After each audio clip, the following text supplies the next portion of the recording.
Bismillahirrahmanirrahim. Assalamualaikum warahmatullahi wabarakatuh. Perkenalkan, saya Anessa Meiran dari SMP 1 Atap Negeri Talun, Kabupaten Cirebon. Saya dari kelas Parung 11. Di sini saya akan membuat video rekaman mengenai 9 langkah pengambilan dan pengujian keputusan berdasarkan studi kasus 4. Sebelum saya memberikan paparan, saya akan membacakan terlebih dahulu studi kasus yang ada di kasus 4. Di perpustakaan sekolah, Rara sedang bertugas sebagai petugas piket kebersihan kelas. Saat sedang merapikan meja, ia menemukan sebuah dompet berisi uang di bawah kursi. Tanpa pikir panjang, Rara mengambil dompet tersebut dan menyimpannya di tasnya. Menganggap itu adalah rezeki nomplok karena tidak ada orang lain yang melihat. Beberapa saat kemudian terdengar pengumuman dari Bu Sri, guru pustakawan, bahwa Nina, salah satu siswa kelas lain, kehilangan dompetnya saat membaca buku di perpustakaan. Tari, yang kebetulan berada di perpustakaan sejak awal, melihat jelas saat Rara mengambil dompet tersebut dan memasukkannya ke tas. Kini Tari menghadapi dilema. Di satu sisi, ia tahu bahwa dompet itu milik Nina dan kejujuran adalah nilai yang harus ditegakkan. Di sisi lain, Rara adalah sahabat dekatnya yang sering menolongnya dalam mengerjakan tugas dan berbagi bekal setiap hari. Jika Tari melaporkan hal tersebut atau menegur Rara, besar kemungkinan hubungan mereka akan rusak dan Rara tidak akan bersikap baik lagi padanya. Pertanyaan kasus 4. Bagaimana seharusnya Tari menyikapi situasi tersebut?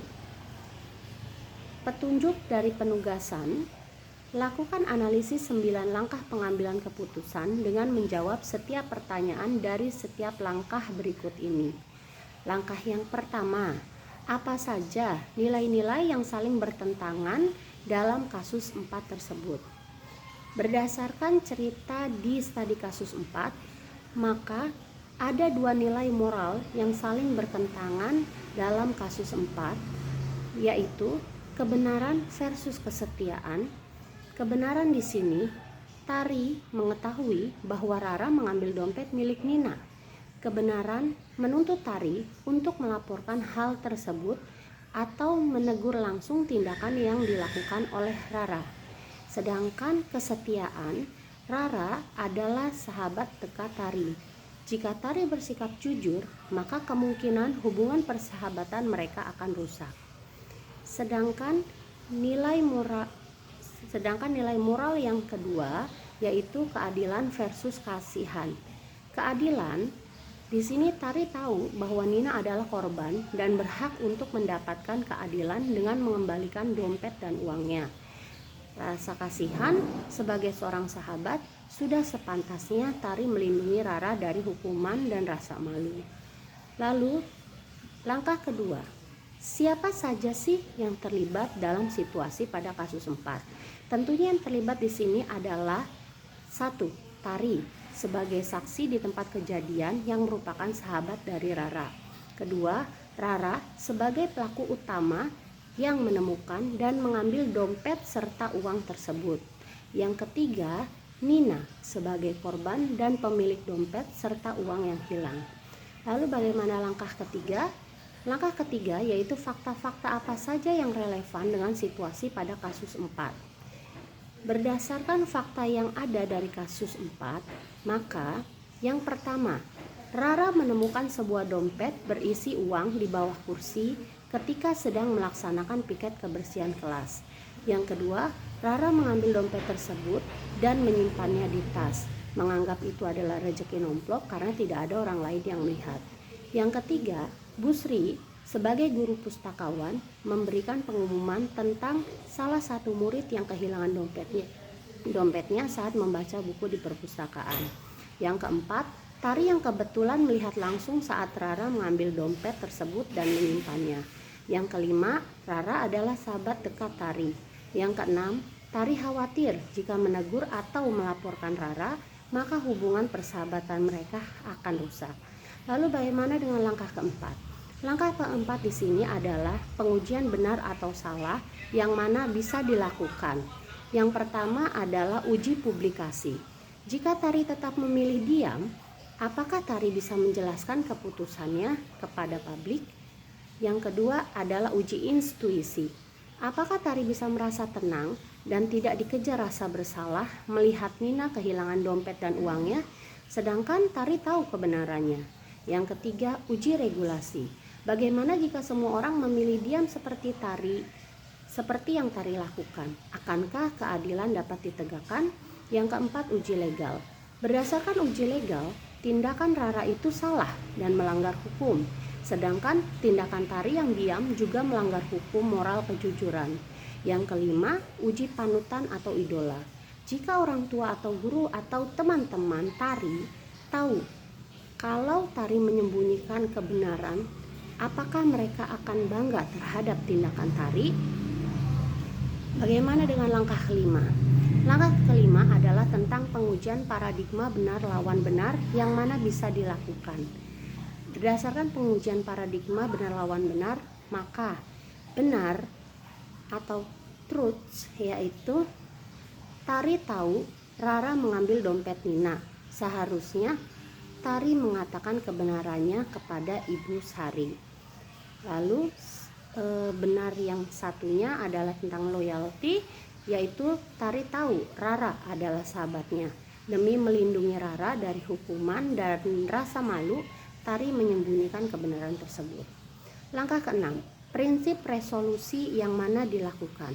Berdasarkan prinsip berbasis hasil akhir, jika Tari melaporkan atau menegur Rara, keadilan bisa saja ditegakkan dan Nina bisa saja mendapatkan dompet dan uangnya kembali.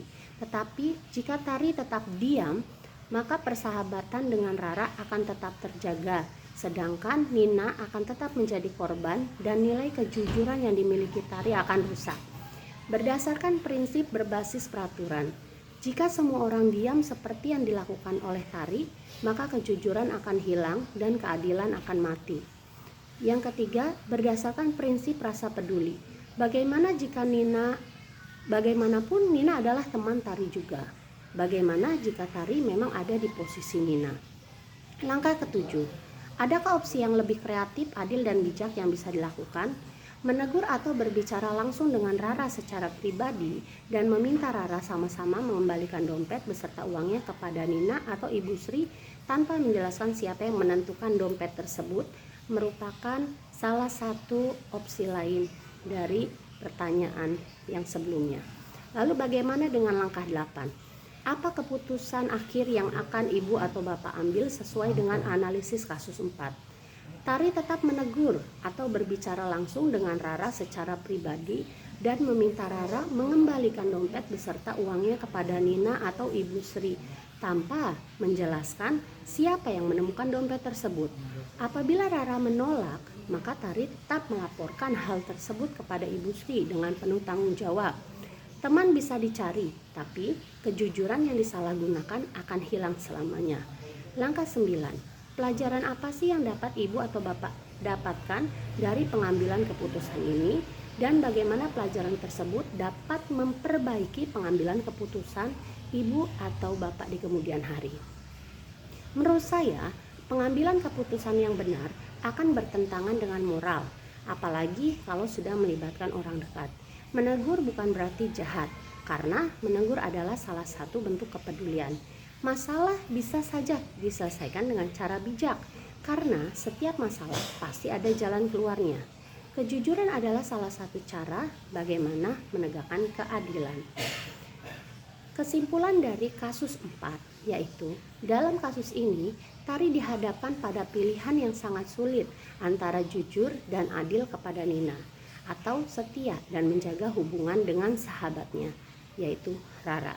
Setelah melalui proses berpikir dan analisis, keputusan terbaik adalah menegur Rara secara pribadi dan mendorongnya untuk mengembalikan dompet tersebut. Jika memang Rara tidak mau, maka Tari harus menyampaikan kebenaran kepada guru secara bijak.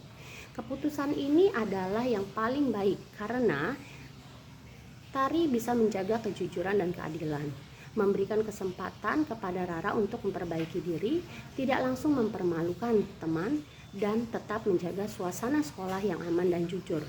Lalu bagaimana refleksi dari kasus tersebut?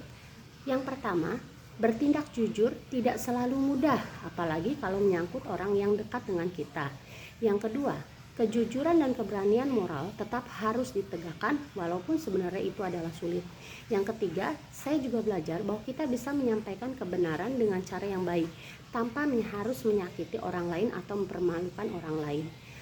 Yang keempat, di masa depan saya ingin menjadi pribadi yang berani, adil, dan bijaksana saat menghadapi masalah serupa dengan kasus 4. Cukup sekian penjelasan paparan studi kasus 4 mengenai 9 langkah pengambilan dan pengujian keputusan. Terima kasih. Assalamualaikum warahmatullahi wabarakatuh.